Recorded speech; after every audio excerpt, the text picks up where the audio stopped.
Heyo and welcome back to Borderlands 4. Today, continuing the series where I farm one boss a bunch of different times. Today, 100 times of Moxxi's big Encore event versus regular farming.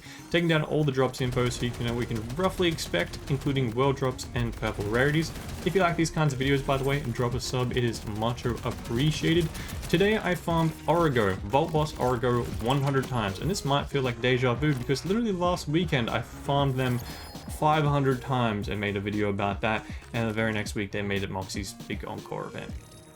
Pain. So yeah, really happy to be back again, farm them another 100 times with the big Moxxi's Encore weekly event where they have way more health. It costs 100 iridium per farm, which gets really expensive really quickly, but their dedicated drop rates are supposed to be significantly increased, which is what we're going to test and try and get some god rolls, some elemental chaosins of any kind, and also some phosphenes. Fingers crossed. If you missed last week's video, or if you just don't know in general, the Vault Boss Origo is located in the Terminus range. The low lays directly right from Belton's Ball Faction Town. If you've never unlocked it before, you do have to find 3 Vault Key fragments scattered around Terminus range. If you want to pause it, I'll pin them on screen so you can try and locate the fragments and then go to the vault itself, which unlocks after you collect them all. Since I explained the drops last week in that video, I don't want to explain them fully again, but I'll give you some god rolls to hunt for instead, because this is the time to farm for them, trust me. Origo drops the Bottled Lightning Ordnance, which seems to be the only one that doesn't drop with anything fun, extra rolls or anything like that. The What's for Dinner Shield, though, you want to look out for damage amp rolls at the bottom of the card. Apparently you can get up to 150% extra damage amp. I haven't seen that yet. The max I've seen is 50, but regardless, still really good. The Chaosin that you are looking for has plus 4% explosive damage at the bottom of the card. High damage numbers that I've seen at least are 716 times 2, and elemental types drop in fire, shock, and cryo. Apparently I was wrong. Corrosive and radiation doesn't drop at all from community feedback. Let me know if you've seen them though, because regardless, they're incredibly rare just to get any elemental type. And then he also drops 4 class mods, 1 for each character. As for Hollow's Driver mod, aim for 1 point in Dirty Bomb. It is the Red Tree Radiation symbol ability. It's the only one that gives you increased damage. Then 5 points in the Blue Tree one, which is giving you Lifesteal. And then the final point in the other Red Tree ability that gives you Shield Restore. And then for passives, Lifesteal will always spawn as one of them. And then for the other one, just go for any kind of damage that's relevant for your build. Rafa's Buster mod, aim for 5 points in Perma Last. Gives you a higher chance to deal double damage with your action skill. 1 point in Awe for automatic critical hits after shocking an enemy, and the last point, probably Conduct Evo for increased shock chance. The passives, action skill damage and skill damage, you can roll both of them, which is really good if you're building a Lance build, which seems what this class mod is for.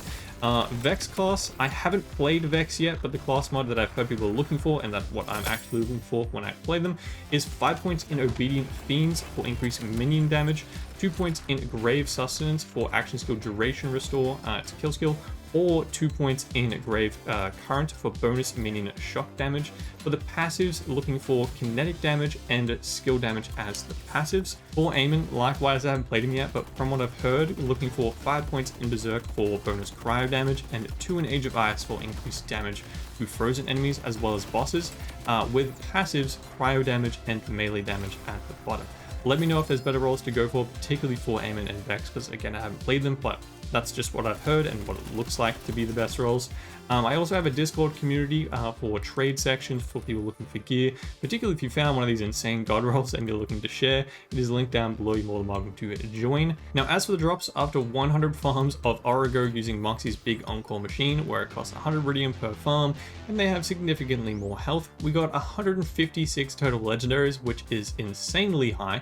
For comparison, we only got 149 last week in 400 farms without the event. Fantastic. Out of 156 total legendaries, we got 90 class mods, which I'll break down in a second. We got 19 Bottled Lightnings, 20 What's for Dinner Shields. Only 2 of them drop with the gun damage amp passive.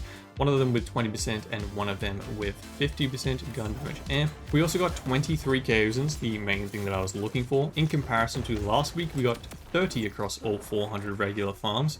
This time we got 11 to drop with the +2 explosive damage passive at the bottom of the card. Another 11 dropped with 3%, and just 1 dropped with the +4% explosive damage, which in comparison to last week is way more even between the 2 and 3%, but we got even less with the 4%, unfortunately, but again, way less farms. 2 of them dropped in elements, which is huge in comparison. Again, we only got 1 elemental across all 400 farms last time. This time we got 1 fire damage roll with +2% explosive damage and really low damage numbers, which kind of sucks, but alas.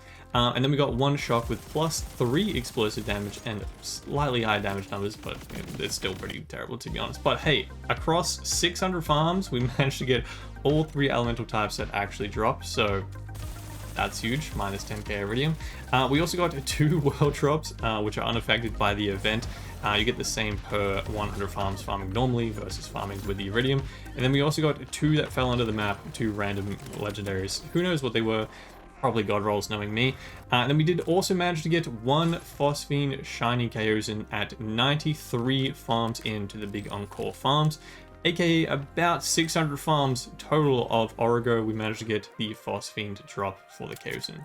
Finally. Oh, by the way, that is the 3rd ever Phosphine Shiny to ever drop for me in the entire time of playing this game in about 500 hours. So, good luck if you're hunting Phosphines out there. Hopefully they drop more often than they do for me. As for class mods, like I said, 90 total compared to just 71 across all 400 normal farms. 18 of those were Rapha mods, 23 of them were Harlow mods, 23 Vex mods, and 26 Aiming mods, which I played Rapha the entire time this time, but it's very different to the test we did in our last week's video where I farmed intentionally 200 times with Rapha and 200 times with my Harlow build to test class mod drop rates between different characters. Both times last week we got way less Harlow mods on both characters, but this time with the event it seems that she's at least finally getting some drops, which is nice. As for purple rarities, we got 456 total, and 40 of those were enhancements, which is basically the exact same average we got in the 100 farms on average farming Origo last week, which was expected. World drops and purple rarities aren't supposed to be affected by the weekly Encore event, but I thought I would test it just in case, because you know, who knows with this game. If you enjoy these kinds of videos, drop a sub, it is much appreciated. I also have a Twitch channel and 2 other YouTube channels, one for Minecraft and one for a variety of different challenges on a bunch of different games, all linked down below if you want to check out those. Other than that, have a fantastic day. I'll catch you guys in the next one. Till then, adios.